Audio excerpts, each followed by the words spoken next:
بسم اللہ الرحمن الرحیم۔ دوستو، ڈاکٹر ذاکر نائک صاحب سے ایک ڈاکٹر عورت نے پوچھا ہے کہ کیا اسلام میں ٹیسٹ ٹیوب کے ذریعے سے بچے پیدا کرنا جائز ہے یا ناجائز ہے؟ کیا سائنسی طریقے سے بچے پیدا کیے جا سکتے ہیں کہ نہیں کیے جا سکتے؟ جیسے دنیا جدید ہو گئی ہے، میاں بیوی کے ملاپ کے بغیر وہ بچے پیدا کر سکتے ہیں۔ کیا اسلام میں یہ چیز جائز ہے یا ناجائز ہے؟ آئیے ڈاکٹر ذاکر نائک صاحب کا مدلل انداز میں بیان سنتے ہیں کہ انہوں نے کس طرح سے ان کو بتلایا ہے کہ اسلام میں کیا چیز جائز ہے، کیا ناجائز ہے۔ آئیے سنتے ہیں۔ I am Dr. Geeta Kadam. I have a question regarding test tube baby. A lady is having ovarian failure, so did test tube baby. Is it haram or halal? Actually, I had an argument with one of my friend and she said it is haram.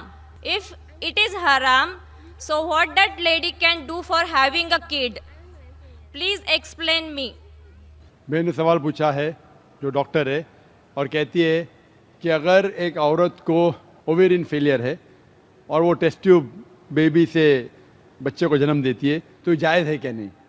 جتنے بھی medical ذریعے ہے بچے پیدا کرنے کے، مثال کے طور پہ in vitro fertilisation, test tube baby, جتنے بھی طریقے ہیں اس میں دو ٹائپ کے طریقے، ایک ہوتا ہے ہوموجینس، ایک ہوتا ہے ہیٹروجینس۔ ہوموجینس مطلب کہ جو اووم ہے، بیضہ ہے، وہ ہوتا ہے بیوی کا، اور سپرم ہے، منی ہے شوہر کا، اسے کہتے ہیں ہوموجینس۔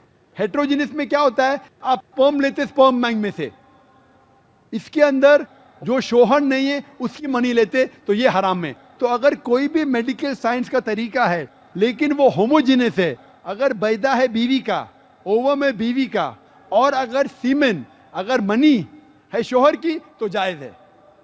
لیکن اگر سپرم بینک میں سے آپ لیتے ہیں، دوسرے کوئی آدمی کا لیتے ہیں، یہ حرام ہے۔ تو جتنے بھی میڈیکل طریقے ہیں، اگر ہوموجینس ہے اس میں کوئی اعتراض نہیں ہے، ہیٹروجینس ہے تو حرام ہے۔ Hope that answers the question sister. جی دوستو، آپ نے ڈاکٹر ذاکر نائک صاحب کی ویڈیو دیکھ لی کہ انہوں نے کس طرح بتایا ہے کہ اسلام میں ٹیسٹ ٹیوب کے ذریعے بھی بچے پیدا کیے جا سکتے ہیں، لیکن شرط یہ ہے کہ اس میں جو مرد اور عورت ہوں وہ حقیقی طور پر بھی میاں بیوی ہوں، غیر مرد نہ ہوں، نامحرم نہ ہوں، اس کے ذریعے بچے پیدا نہیں کیے جا سکتے، اور اسلام میں اس کی اجازت نہیں ہے۔ یعنی وہ کسی اور غیر مرد کی منی وغیرہ استعمال کر کے اور غیر عورت سے اس کی یعنی ملا کر بچے پیدا نہیں کر سکتے۔ اسلام میں اس کی اجازت نہیں ہے، کیونکہ اسلام ایک پاکیزہ اور پاک مذہب ہے۔ اس میں اسلام حرام کاری اور غلط چیزوں کو ناپسند کرتا ہے۔ اسلام پاک اور صاف ستھرا مذہب ہے، اس لیے اسلام میں اس چیز کی بالکل اجازت نہیں ہے۔ بے شک سائنس میں اس کے نئے نئے طریقے ہیں۔ تو دوستو، اگر آپ کو ہماری یہ ویڈیو اچھی لگی ہے تو آپ ہماری ویڈیو کو لائک کریں، کمنٹ کریں، شیئر کریں۔ اگر ابھی تک آپ نے ہمارا چینل سبسکرائب نہیں کیا تو ہمارے چینل کو سبسکرائب بھی کریں اور بیل آئیکن کو بھی دبا دیں تاکہ ہماری مزید اچھی اور معلوماتی ویڈیوز آپ تک پہنچتی رہیں۔ السلام علیکم ورحمۃ اللہ وبرکاتہ۔